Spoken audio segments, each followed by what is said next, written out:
Hello, I'm Jonasz Rowinski and you're watching TVP World Talks. US President Donald Trump faces a major decision concerning Ukraine, with recent attempts at negotiations producing few definite results. Diplomats and policymakers believe more aid to Ukraine should be provided, with Trump's former Ukraine envoy, Kurt Volker, calling Putin's escalating attacks on civilians a big middle finger to the president's efforts.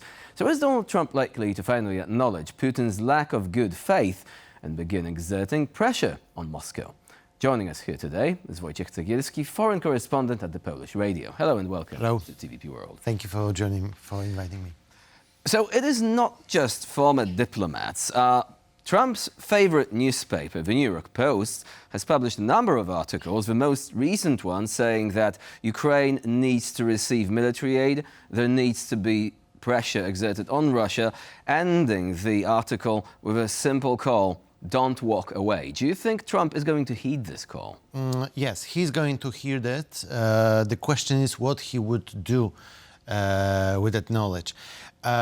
One thing is Trump's state of mind, and the second thing is what his partners, his closest aides will tell him to do in the next weeks. And apparently what they're going to do on their own, there are reports that the most recent suspension of aid delivery to Ukraine wasn't actually Trump's initiative.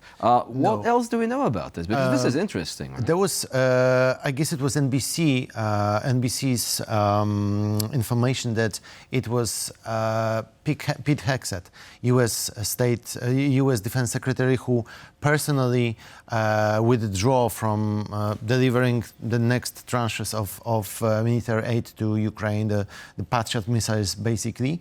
The question is whether Trump knew about it or not. And the question is, what's in the mind of Donald Trump recently? Because we knew that 2 or 3 months ago, Trump his position was that I will do it, I'll finish this war, I'll need Putin to do that, but I'm a peacemaker, so I'll convince him to do that. I guess Trump realizes that it's not gonna happen. The question is what Trump would like to do with the fact that Putin is not going to change his mind, and what his administration is going to do.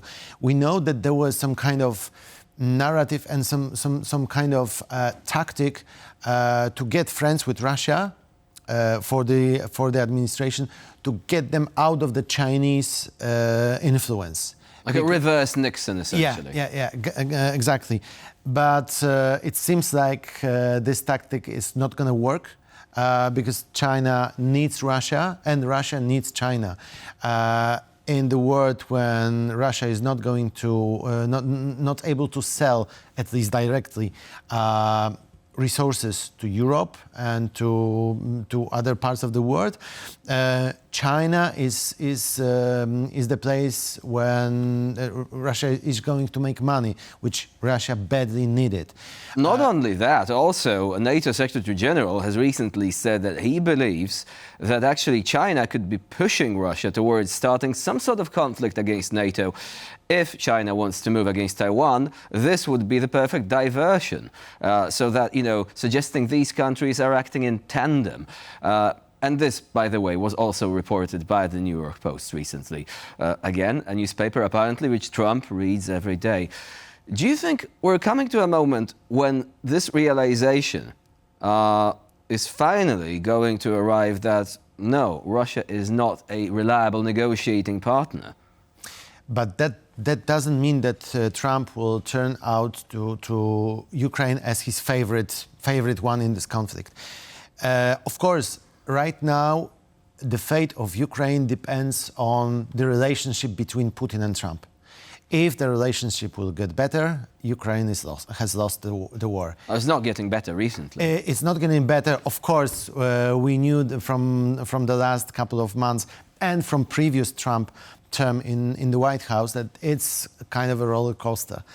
the thing that one day Trump is waking up, being angry at Putin, that doesn't mean that he's not going to make friendship with Putin again within the next couple of weeks. But the thing is, I guess that the New York Post or Fox News or One American News, one of the favorite Trump's TV station, TV network, is the one thing. But the other thing is that he's got his aides who were recently, in the last months, convinced that we have to get Russia out of the Chinese sphere of influence. Right now, the position in the White House administration is changing. And the thing is, I guess, how big influence the guys who are around Trump would have on him. What Steve Bannon, but also what Steve Witkoff would told Trump within the next days, what he's going to do. Well, what about Keith Kellogg? Keith Kellogg is beginning to sound very realistic about Russia. He's saying that Russia is killing civilians, suggesting that, well, the time for talks might actually be drawing to a close. Steve Witkoff has often been more, let's say, susceptible to Russian narratives. If you remember the interview of Tucker Carlson, for example, he said that there were referendums carried out in occupied Ukraine, which, of course, know that these referendums were fake, right?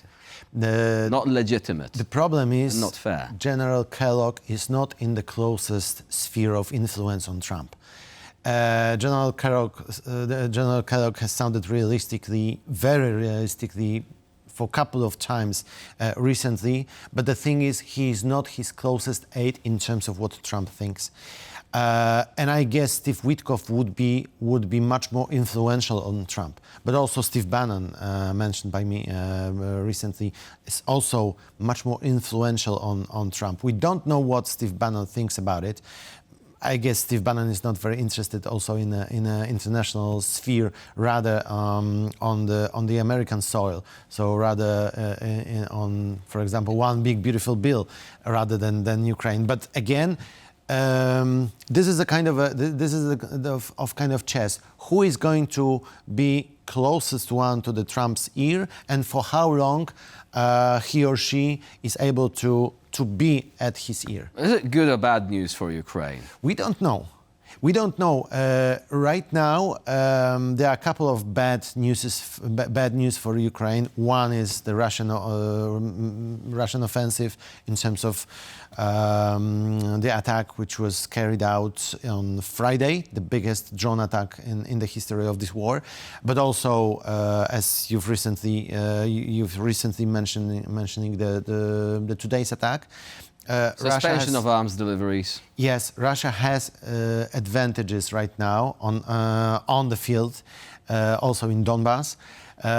So this is not a good news for Ukraine. Of course, I was referring in particular to this sort of game that is taking place behind closed doors at the White House with the advisors who are closest to Donald Trump right now. Do you think that they might be swayed by the same arguments that we have just been talking about were presented by the New York Post, or not? Or are they really hardliners? They might be, but the question for me, the most important question is, for how long?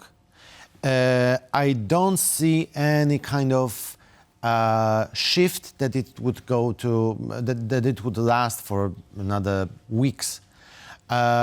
I guess some of the most hardcore Russia lovers in Trump's circle recognize that Russia is not going to play by their cards. Russia is not going to be friendly towards Trump administration. But the thing is, they right now may be disappointed. But the thing is, if they will be disappointed to shift the position or not. As for me, I might be wrong. I would love to be wrong, but it's not the seismic shift right now. At least not yet. What about the military-industrial complex? Do they have any influence? I'm asking because selling weapons to Ukraine, and some have suggested that we don't have to give weapons to Ukraine as the United States. Ukraine can buy them, or we can provide them with loans, or the Europeans can pay for it.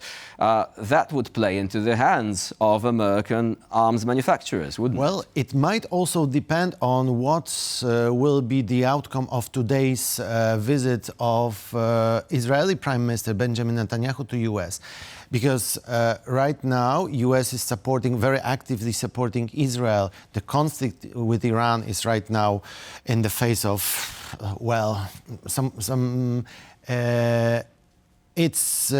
the war is over, at least for now. But the thing is, if Netanyahu would ask for more military help to Israel, then it will be prioritized by some natural things that Israel is much more important to US than Ukraine, even if it would be, as you've said, not giving the weapons but selling the weapons. The thing is, how many missiles the US industry can produce a day, a week, etc. And if it's true what the media outlets were mentioning, exactly the same time then Pete Hegseth said that we are not going to send Patriot missiles to Ukraine. So stocks are limited, right? Exactly. One final question. If not military aid, and what about sanctions? The bill is in the Senate, so waiting to be used, waiting for presidential approval, essentially. But is this going to happen? Russia still has friends within the Republican Party, so it depends who will be the closest one to the Trump's ear in terms of sanctions. He might use it, or maybe he loves to say that he would use sanctions. He would use bombs in terms of Iran, for example. So it's his tactic to make a threat. But the thing is he going to make a step? Well, in case of Iran, the threat did materialize, didn't it? But in case of Iran, it's much more simpler for Trump, because Israel is a natural cooperator, natural friend of the US. Here, it's no such a thing. Trump might not love Russia. He wants to get rid of China. And that's makes the situation much more complicated. Well, it's a complex puzzle, so everything is still up in the air. Wojciech Cegielski was our guest today here on TVP World. Thank you very much for joining us and sharing your insight. Thank you. And I'm Jonasz Lewiński. You're watching TVP World. Please stay with us for more latest news, updates and commentary.